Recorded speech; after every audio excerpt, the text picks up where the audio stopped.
Contrary to all the news reporting out there, TikTok is not banned. And if you're thinking this video is old, it's not. Today is April 29th, 2024. And yes, President Biden did sign what everyone is referring to as the TikTok ban bill just 5 days ago. Now, if you've landed on this video and you are a responsible small business owner, then stick around, because in this video I'm going to give you a non-sensationalized report and lowdown on exactly what is going on with TikTok as of today, and also tell you how that could potentially impact the over 7 million small businesses that are using TikTok to sell their products and services. And to boot, I'll give you some marketing advice on the 3 things that you need to do today as a small business owner to ensure that no matter what happens with TikTok, ban or not, that your small business can continue to grow.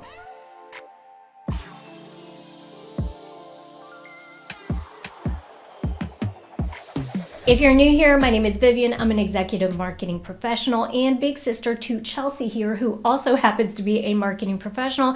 And together we are the marketing sister duo here at The Seasoned Marketer. If you're a small business owner that is doing all of your marketing internally, go ahead and hit that subscribe button right now so that you could get a notification every week when we release a new video. We promise to only show up and bring you the best, no-nonsense marketing advice to help you grow your business.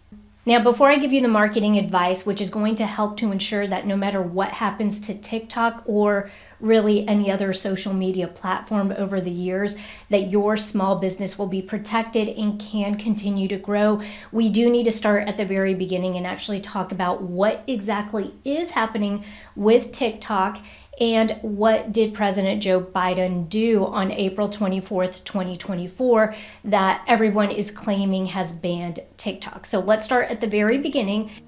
The US Senate has been tossing around the idea of banning TikTok for some time. They claim growing concerns over data privacy and national security due to the fact that TikTok is 100% owned by ByteDance.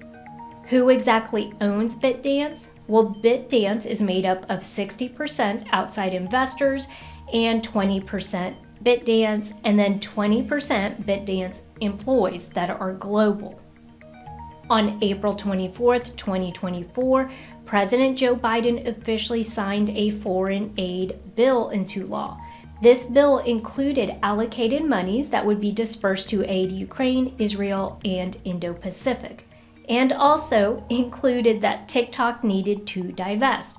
Basically, the bill states that TikTok needs to sell the U.S. portion and restructure its ownership stake and operational control so that it is predominantly U.S. owned, with ByteDance and its Chinese-based employees combined owning less than 20% of the company. ByteDance has already said that they will challenge the bill. So that's the meat and potatoes of it, but I do want to make 4 really important points here. Number 1, the data privacy and national security concerns that the US government has in regards to TikTok has everything to do with the way TikTok is currently structured and their ownership. It has nothing to do, contrary to what people are reporting out there, with the fact that somehow the government is concerned with how addictive the app is and how it's affecting American users.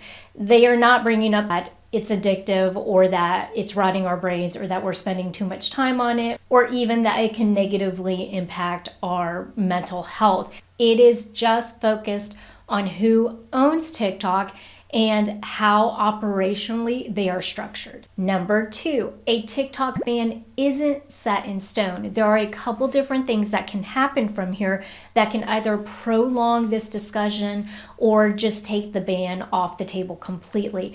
We already know that TikTok is going to go through the legal proceedings to challenge this bill. We are confident and we will keep fighting for your rights in the courts. The facts and the Constitution are on our side, and we expect to prevail again. That probably is going to add on some time from that 9-month to 12-month stipulation that it had in the bill for them to basically divest or to sell. Or ByteDance, who owns TikTok, could decide to play ball and do what the US government is asking them to do. Number 3, China can prevent ByteDance from selling TikTok.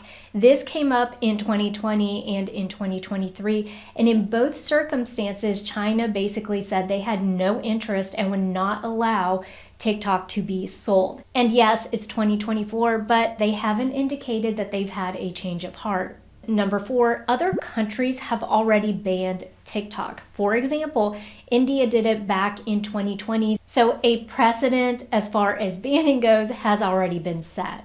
Those are the facts, no personal opinions included, and as small business owners, I know that you are more than capable of looking and assessing the situation for what it is, and then also making your own judgment as far as what is most likely to happen. Just remember that there is no definitive timeline. The US government has said that they would give them 9 to 12 months to resolve this if they want to play ball. And if they don't, then we know that there are probably going to be a few legal proceedings in there. So this could take years to resolve, or something could happen as soon as 9 months from now. But if you're a small business owner that right now is using TikTok, maybe you're using it to sell your products and services, or to promote your business, or even just to build your own personal brand, then here are 3 things that you can start doing today to ensure that no matter what happens with TikTok or really any other social media platform, that you still have an avenue to reach potential customers and clients and continue to grow your business. Number 1, don't rely solely on borrowed land to build or promote your business. The truth is that while platforms like TikTok, Facebook, Instagram, Pinterest, X, LinkedIn are great, inexpensive ways for you to find potential customers and clients, or for you to sell your products and services, you do not control them. I'm just going to remind you guys that back in the day, we had a platform called MySpace that quietly went away over the years and became absolutely obsolete. And so as a professional marketer, I can tell you that if you are solely relying on these platforms to find potential customers and clients, it would be no different than me taking my entire advertising budget and deciding to just take out an ad in one magazine, let's say the Small Business Digest. So let's say I put all of my eggs in that one basket. Eventually, the Small Business Digest could go out of business. They could raise their prices and make it impossible for me to even take out an ad in the future. Additionally, they could sell to another company that decides to niche down, and perhaps they want to start focusing on farming businesses. Well, what if that's not a niche that I'm interested in? Because you cannot control what these outside businesses do, you should not be building your entire business on what we call borrowed land. So the 2 things that you want to do in order to start building your own community that you have full control of is to ensure that, number 1, you have a website. Now, how big or detailed you make that website is completely up to you. Perhaps you just need a very well thought out landing page that people can navigate to, but this not only helps with giving your customers or clients a place to go if something happens on one of these social media apps, but it also allows you to kind of amp up your search engine optimization, basically allowing people to find you online regardless of if your accounts are up and running on Facebook or Instagram or TikTok.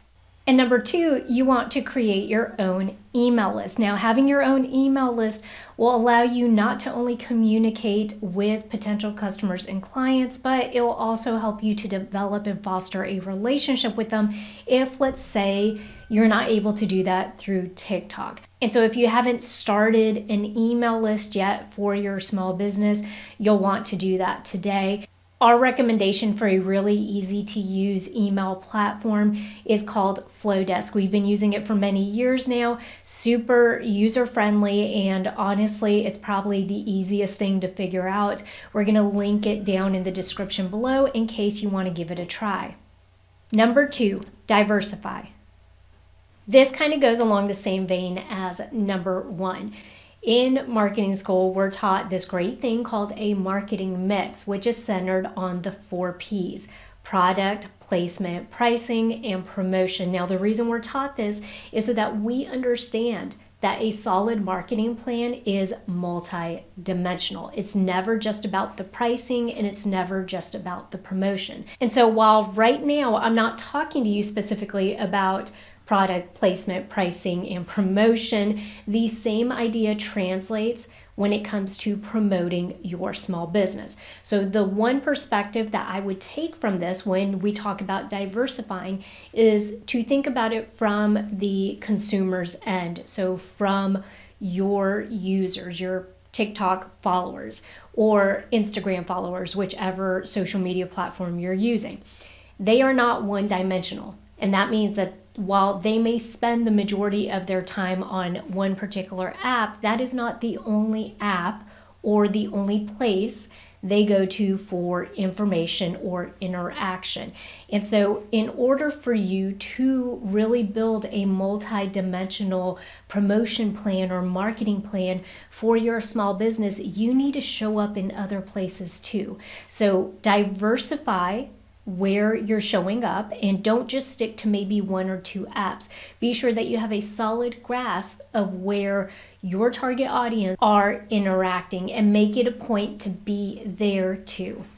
Number 3, develop an audience profile, or what is called a consumer persona.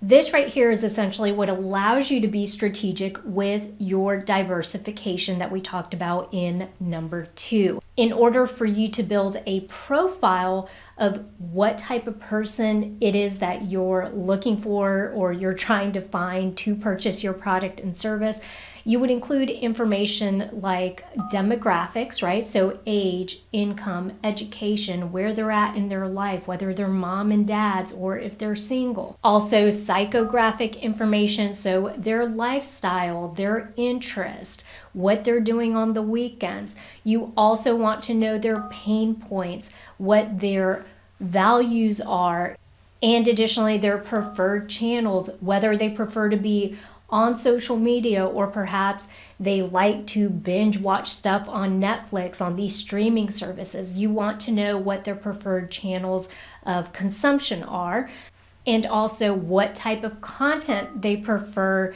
to read or to engage with, and their buying behaviors. Taking all of this into consideration and developing a profile for you to be able to refer back to throughout the year is going to be extremely helpful, because it will allow you to get really detailed and strategic about where you need to be showing up outside of just TikTok.